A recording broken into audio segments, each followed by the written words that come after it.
do parenting hacks actually work? And I'm like, I mean, to a degree, I think they do.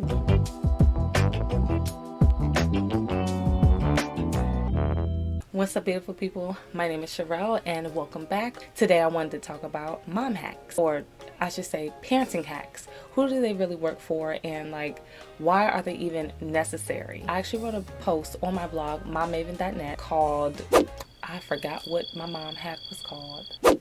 Well, either way, I shared a mom hack on my blog recently that I really didn't promote because it's not really falling in line with the theme of what I was talking about. But I was thinking, oh, let me just kind of write a fluff post and put out a mom hack, because it is something that I'm currently doing, even though right now I'm not writing present tense, I'm writing from a place of past tense. And so I felt as though, it was a little off, and maybe I'm not there, and maybe I shouldn't share mom hacks because it's like totally dumb. It got me thinking, like, who is this mom hack even for? And I was thinking, oh, well, yeah, of course, I'm targeting, other moms or parents with toddlers who want to tire them out. I mean, if you're interested in that, definitely go check it out. It's active on my blog. It's been on there for about a week, probably 2 weeks now that you're seeing this video. And I was thinking, who actually types in mom hacks? And what is a mom hack? And so people are learning how to parent from the internet, like through other people's opinions, through blogs or vlogs, or the influencer. And I flashed back, like I thought about hearing stories about how my grandmother learned how to be a wife and a mother, and that was actually through TV. Surprisingly, back in like the 60s or 70s, she learned how to be the woman she is because she did not grow up with her mother. And it was just like, how do I learn how to become this homemaker, or this, this mom who gets things done like most effectively and efficiently? And so bring in, the mom hack or the parenting hack. I think that really the mom hack, it may serve a purpose for someone, or it may be like, hey, I hacked the system and doing it the hard way. Here's like a better way that you can do it that will work for you.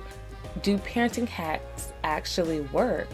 And I'm like, I mean, to a degree, I think they do work. I think the parenting hack works for the person who actually is sharing the parenting hack, if they're actually living that out in their real life and, walking those things out that they've shared on their platform.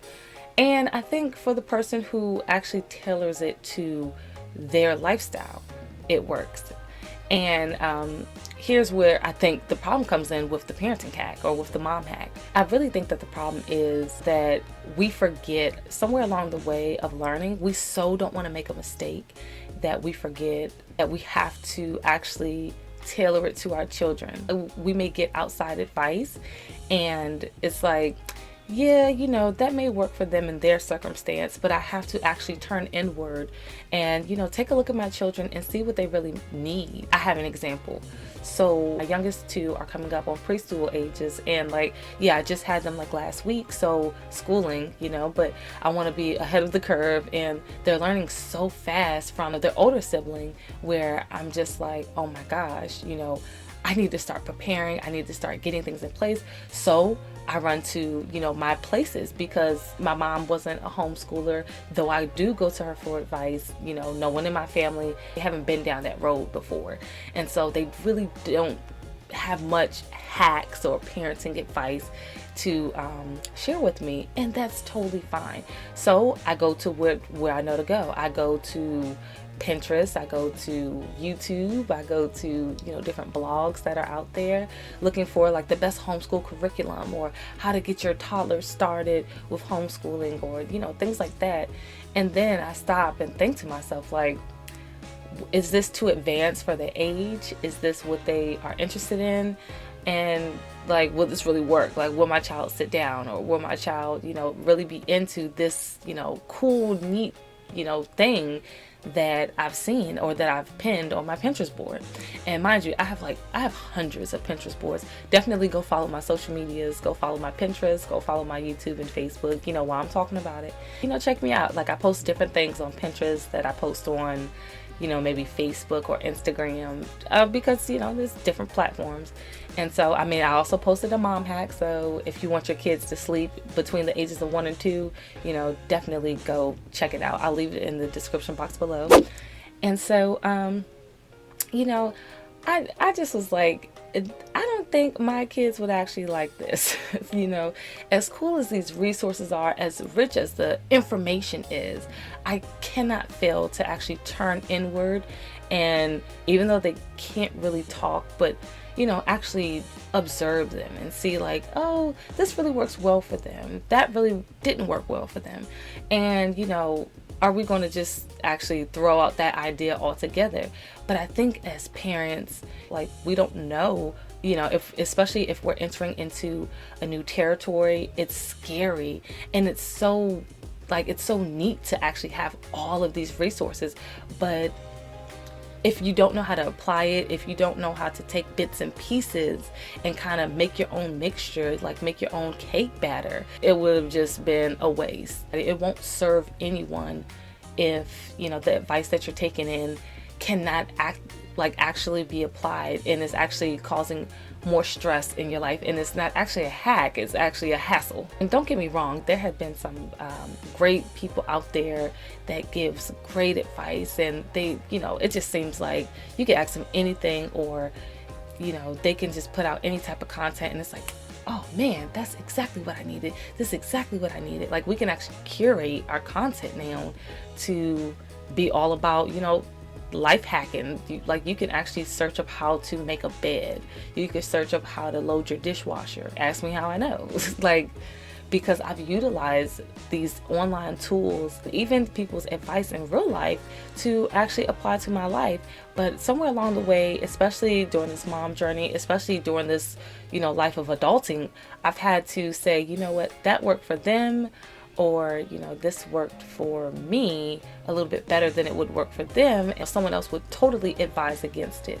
That's why in my blogs I try to write from a first person perspective and not try to be so like, oh, you should do this and you should do that and you should do this. I mean, I more so try to give things, put my experiences out there for you all to consider what your experiences were like, and hopefully, I guess my hope is that there will be less judgment that way, if I'm all the way honest.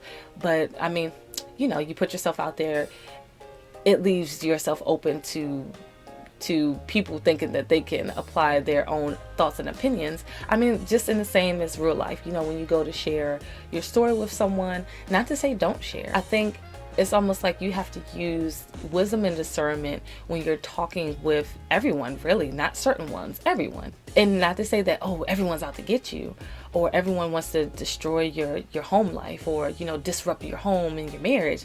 But it's almost like, you have to really consider, okay, what place are they coming from when they're saying this? And even, especially the ones that mean well. When I first started my mom journey, I had to be really cautious about those older women, not just mothers, but older women who meant well. Because I worked in the salon, I mean, everyone was so excited about my pregnancy. They were so excited about me journeying into adulthood. They've watched me grow up, and they just had so much advice. It was like, right? And I'm like, yo, like, what am I supposed to do with all of this? And I felt like I got myself backed into a corner by taking everyone's advice and not taking some things with a grain of salt and applying what I needed in that moment, in that season, in my situation. And I just feel that, there's so much information. We're in the information age, like there's information every day. I mean, shoot, from TikTok alone, from those 5-second videos, I've learned how to properly dump a popcorn bag out, or how to properly use a can opener. Like a can opener, something that we've grown up using, right? A manual can opener. Isn't that crazy? And if you don't know, definitely go check it out. And so I can take certain things and apply it, and take other things and maybe not apply it, especially when it comes to my kids, where they are also human beings. They are little beings with feelings and their own thoughts and interests. And within my, walk with them, when I'm walking them through life, I don't want to overshadow, maybe those things because someone outside of my home had such strong feelings about I don't know, like my son loves paleontology, so maybe they had strong feelings about why paleontology is the thing of the past and we should only look to the future, you know? And it's just like I could have missed out on seeing their interest, maybe actually making things much easier, maybe learning something new from, the people within my home, and actually receiving them as a part of my family and a part of my life and a part of my journey. And so I feel like we lose a sense of that when we are so gung-ho on other people life hacks. It works for them, and I feel like others may share it because it works so well for them, but to superimpose it, on other people in your life or even on yourself, sometimes it could be a disservice, and it's not really a hack. Like I said earlier, it's a hassle. So, question of the day. Is there anyone out there that you like listening to? They just give great advice, but also have you dealt with that? Like trying to navigate the different, life hacks, parenting styles, and how have you applied it in your life? I think that was like a 3-part question. I said question, but I should start saying questions with an S. Well, thank you for tuning in. Definitely subscribe if you've been enjoying my mom chats, and I hope you look forward to more of these in the near future. Until next time.